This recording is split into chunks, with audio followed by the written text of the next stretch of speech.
So, you have 200,000 ringgit to spend on a new car. What will you get? Mercedes C-Class? A BMW 3 Series? An Audi A4 perhaps?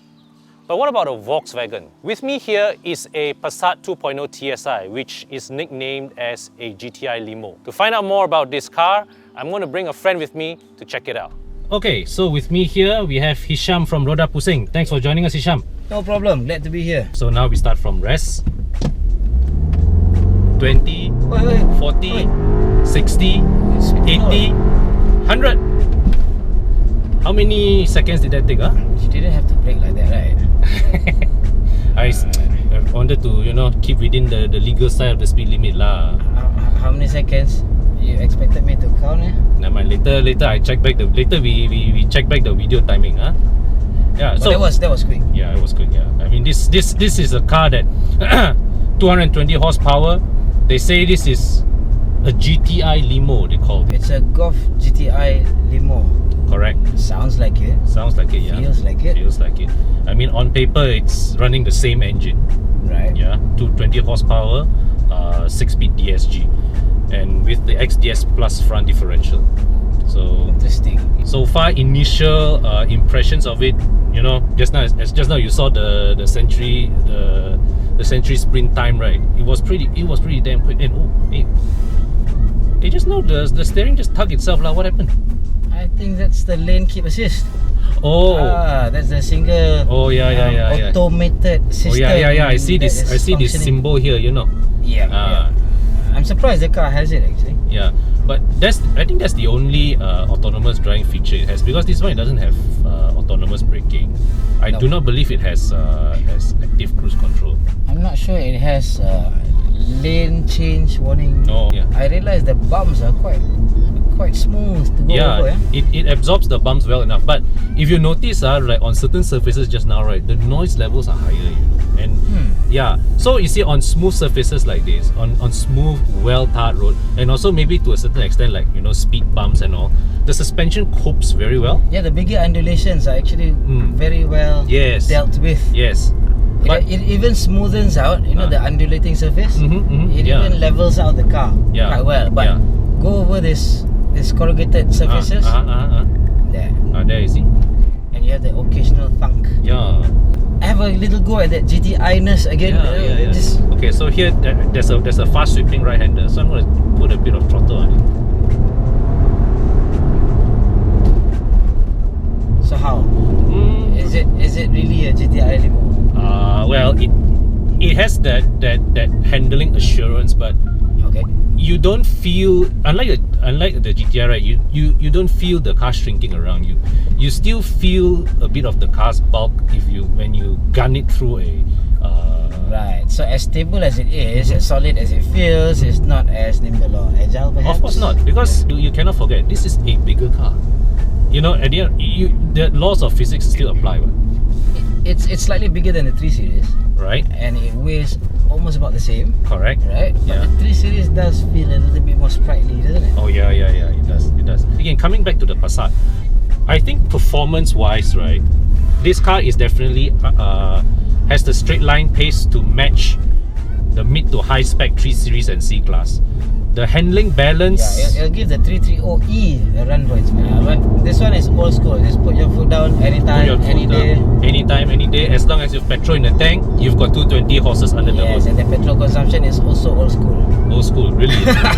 Because I didn't drive this car for as long.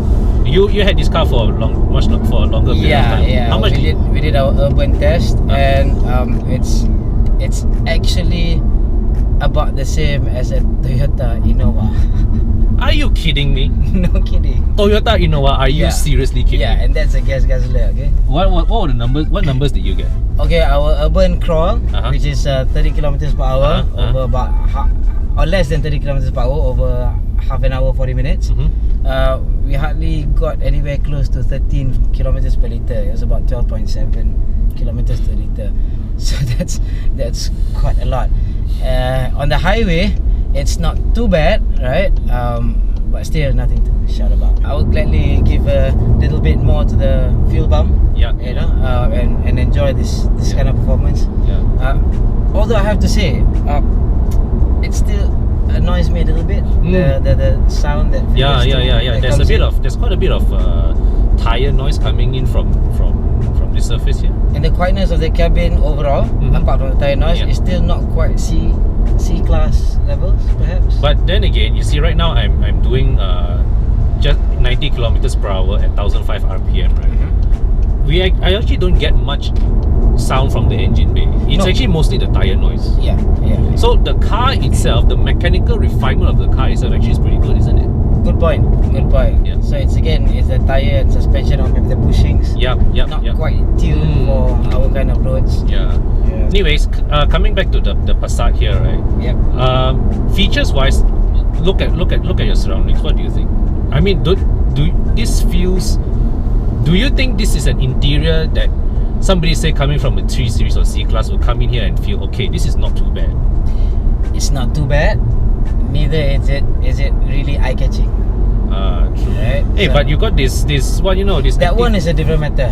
That is the centerpiece of the whole interior. That big, huge screen that actually shows you all sorts of stuff, right? Yeah. I think the first we saw this was amongst the first was the Audi TT. Correct, yes. So what else do you really like about the car? The looks we were talking about. It's a bit understated, elegant, no doubt, and quality, but understated nonetheless. Understated, yes. And you see, that has always been the Passat's identity. It's always wanted to be a understated, unassuming car that blends into the background. So it's perhaps not the kind of car that you would want to announce to the world that you've made it in life. You know, it's not.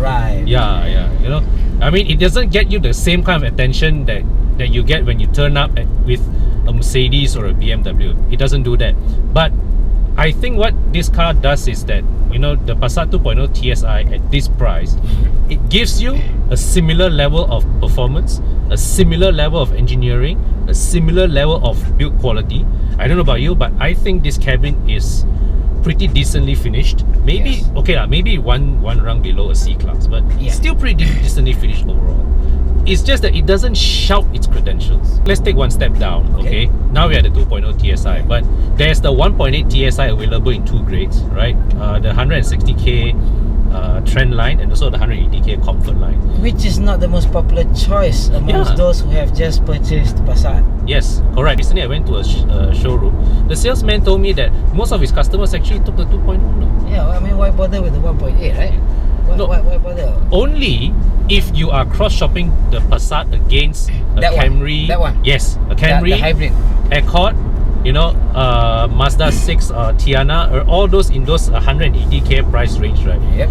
Now you suddenly have, instead of a 2.4 or 2.5 liter Japanese decent segment sedan with annual road tax about 600 to 700 ringgit per year, you have a 1.8 TSI advanced turbocharged engine, same performance, and DSG, German handling, and continental yes, feel, that feel of a continental car at a similar price. I have to say though, some of those Japanese D segments might be slightly quieter on the road. Yes, but on the whole, I'm very comfortable. The seats look good. It's comfy. What about the rear boot space and the rear passenger space? Are you happy with them? I'm happy with it. I think this is a car which, you know, a family of 4 or a group of 4 people can take on a outstation trip, carry all their luggage and still arrive at their destination in decent comfort. So anyways, we have come to the end of this video. If you have any video requests from us working in collaboration with the Roda Pusing team, do let us know. And or your own videos on your own also? On our own also, videos. Correct. So there will definitely be more from us. There's also a Bahasa Melayu version that of this video that we are producing, featuring me and Hisham as well. So stay tuned for that. And this is me, Con, signing off now. Thank you very much for watching. Bye for now. Before you sign off, let's have another acceleration run. It's addictive, you know, this power. You feel that? Yeah. What happened was, we were going over some rough patches. Yeah, correct. So, on full acceleration, one of the tires got a bit light over some of the rough bits. And the electronic stability control kicked in. in and braked that right front wheel. Yeah. Just that one corner, right? Yeah. Kaduk. So don't be alarmed. That might happen to you, especially on wet roads. Yes. It will happen to you. Oh yeah. Don't for a moment think that something broke on your car. It did sound like that though. It sounded like you just went into a deep, sharp hole, didn't it? Yeah. So, Okay lah, consumer advice. let's sign off for real now lah. Okay, thanks for watching.